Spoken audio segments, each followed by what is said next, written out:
Will ZTNA replace your VPN? Welcome to this 5 minutes on cybersecurity.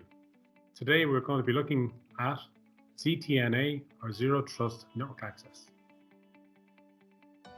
Digital transformation, cloud migration, and enterprise mobility initiatives require that systems, services, and data be accessible anywhere, anytime from any user device. This, naturally enough, expands the surface area for attackers to target. Now, COVID-19 has helped accelerate these initiatives, and in particular in relation to secure access, which is required not just for on-premise, but for cloud-hosted services as well. Organizations traditionally use virtual private networks, or VPNs, that function like a tunnel back to the corporate network to provide access to corporate resources and possibly break out from there to access cloud resources. Although what's also commonplace is for remote workers to break out locally when accessing cloud services. However, this does bypass centralized security controls. Now, relying exclusively on a VPN has security risks, as VPNs take a perimeter-based approach, exposing IP addresses and network locations, and so are often configured to allow excessive implicit trust. Pretty much, once you have access to the network, you have access to all services on that network. So as you can see, having some applications on the cloud and some on-premise makes it difficult to deliver a common method of control and enforcement, particularly when some users are on-site and others are remote.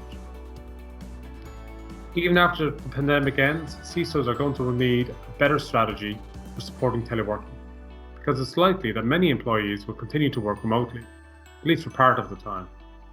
Given the limitations of VPNs and the dynamic and distributed nature of today's networks, it is clear that a better solution is needed. And that is Zero Trust Network Access. So you can think of, in the first instance, ZTNA as an evolution of the VPN remote access that we currently use. It is an identity-based security model, simplifying secure connectivity, providing seamless access to applications no matter where the user or the application is located. The term Zero Trust means exactly what it sounds like. With this model, the assumption is that no user or device is trustworthy. No trust is granted for any transaction without first verifying that the user and the device are authorized to have that access.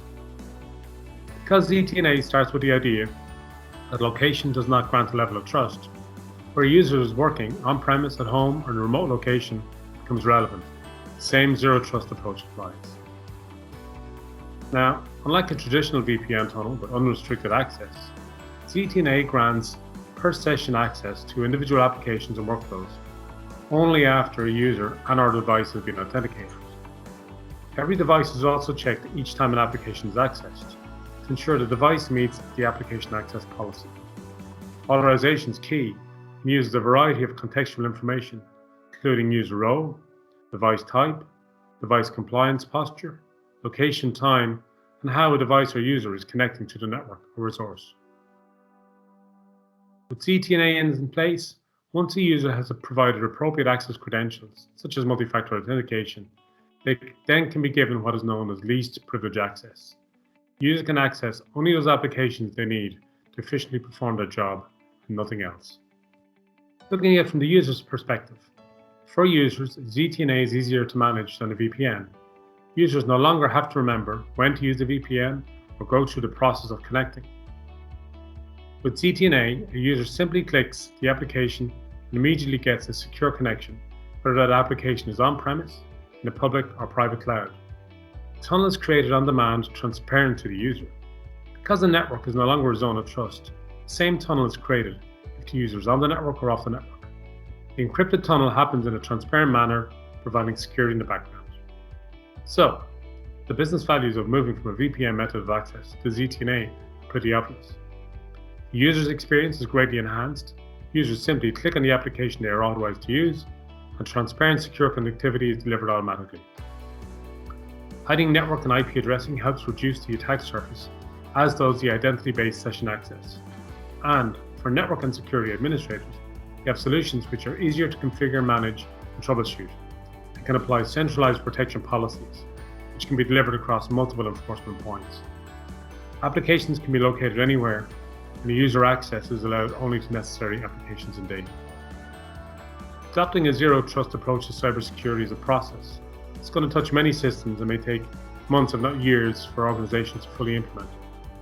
But addressing remote access is a really good first step to implementing a complete zero trust solution. We would recommend phasing out legacy VPNs for users that don't need full network access and phasing in ZTNA. It's likely that in the short term, we're going to have a mixture of VPN and ZTNA. Now, there are many providers of ZTNA solutions. Let's take a look at Fortinet's.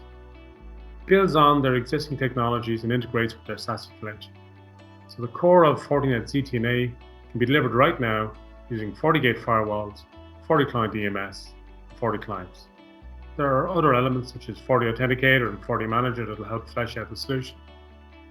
Right now, you can get started using FortiGates, FortiClient, and FortiEMS. So that was 5 minutes on fiber security, addressing zero trust network access. If any questions or queries, don't hesitate to contact us at the links provided.